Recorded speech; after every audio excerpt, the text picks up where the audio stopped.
हर हर महादेव। ओम नमो शिवाय। सांब सदाशिव।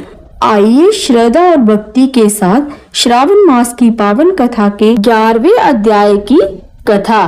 तिथि महत्तम। श्री सनत कुमार ने भगवान शंकर जी से कहा, हे प्रभु, मैं आपसे सब बारों के व्रत को सुन चुका हूँ। हे देव, आपकी वाणी रूप अमृत का पान करने पर भी तृप्ति नहीं हो रही। मुझे इस श्रावण मास के तुल्य दूसरा कोई महीना प्रतीत नहीं होता। हे देवादिदेव, अतः अब तिथि महत्व को कहिए। भगवान शंकर जी बोले, हे सनत कुमार, सब महीनों में कार्तिक का महीना उत्तम है। माघ मास उससे भी उत्तम है। उससे उत्तम भगवान श्री हरि का प्रिय मार्गशीर्ष महीना है। विश्व रूप ने अपने प्रिय इन 4 मासों को कहा है और 12 महीनों में से श्रावण का महीना शिव रूप बताया है। अब मैं श्रेष्ठ तिथियों को तुमसे कहूंगा। सभी तिथियों के जो व्रत हैं वह सब मैं तुमको बतलाऊंगा। श्रावण मास की प्रतिपदा तिथि सोमवार युक्त हो तो उस मास में 5 सोमवार होंगे। ऐसा योग का रोटक व्रत नाम होगा। उस दिन मनुष्यों को व्रत करना चाहिए। 3.5 मास का भी रोटक व्रत होता है। ये रोटक व्रत धन धान्य में वृद्धि करने वाला तथा संपूर्ण कामनाओं एवं सिद्धियों को देने वाला है। हे सौम्य, मैं अब उस विधान को बतलाने जा रहा हूँ, तुम ध्यान पूर्वक सुनो। श्रावण मास के शुक्ल पक्ष की प्रतिपदा को प्रातः उठकर ज्ञानी को रोटक व्रत का संकल्प करना चाहिए। हे सुरश्रेष्ठ, आज से मैं रोटक व्रत करूंगा। हे जगत गुरु, मुझ पर आप कृपा करें।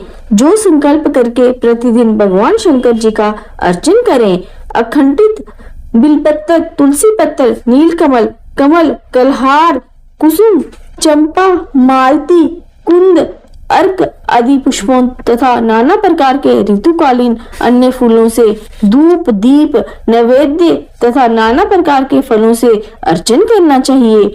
विशेष रूप से रोटकों का नैवेद्य अर्पण करना चाहिए। पुष्पहार नाम से 5 रोटक बनाने चाहिए। उनमें से 2 रोटक ब्राह्मण को देने चाहिए, 2 रोटक आप खाएं और 1 रोटक नैवेद्यार्थ भगवान सदाशिव को समर्पित करना चाहिए। अवशिष्ट अर्चन करके ज्ञानी को अर्घ्य देना चाहिए। केला, नारिकेल, जम्बीरी, बिजोरा, नींबू, खजूर, ककड़ी, दाख, नारंगी, मातुलिंग, अखरोट, अनार और ऋतु में होने वाले फलों को अर्घ्य देने के लिए उत्तम कहा गया है। अब इस व्रत का पुण्य फल कहता हूँ, जो 7 सागर पर्यंत भूमि दान करने से प्राप्त होता है। मनुष्य को वह फल इस व्रत के संविधि करने से सहज में ही प्राप्त हो जाता है। वह मनुष्य जो अपार धन की प्राप्ति की इच्छा रखता है, उसको ये व्रत 5 वर्ष तक करना चाहिए। रोटक व्रतोद्यापन करना चाहिए। उद्यापन में सोने के 2 रोटक बनाने चाहिए। पहले दिन अधिवासन करके अन्य दिनों में प्रातःकाल शिव मंत्र द्वारा घी तथा सुंदर बिल पत्रों से हवन करना चाहिए। हे बस, इस प्रकार व्रत करने से मनुष्य की सभी कामनाएं पूर्ण हो जाती हैं।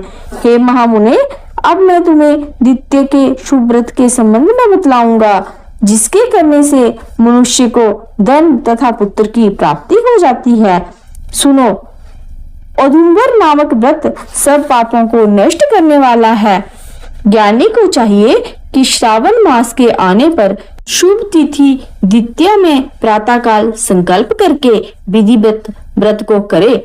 जो स्त्री पुरुष इस व्रत को करेंगे वह सब संपत्तियों के अधिकारी होंगे। इसमें गुल्लर, उदंबर वृक्ष का अर्चन करना चाहिए। गुल्लर न मिलने पर व्यक्ति को चाहिए कि दीवार पर गुल्लर के पेड़ का चित्र अंकित करे और मंत्रों से उसका अर्चन करे। हे उदुम्बुर, आपको नमस्कार है। हे हेम पुष्पक, आपको नमस्कार है। इसके पश्चात शुक्र तथा शिव का अर्चन करना चाहिए। गुल्लर के 33 फलों के 3 भाग करने चाहिए, जिनमें से 11 फल ब्राह्मण को तथा 11 फल देवता को देने चाहिए और 11 फलों से स्वयं भोजन करना चाहिए। उस दिन अन्न बिल्कुल नहीं खाना चाहिए।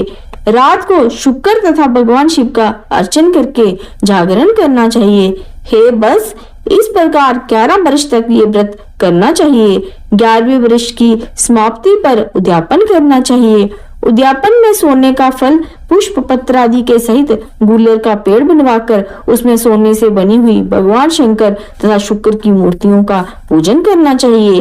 दूसरे दिन प्रातः काल छोटे छोटे गुल्लर के फलों से 108 हवन करें। उदुम्बर की लकड़ी, घी तथा तिलों द्वारा हवन करें।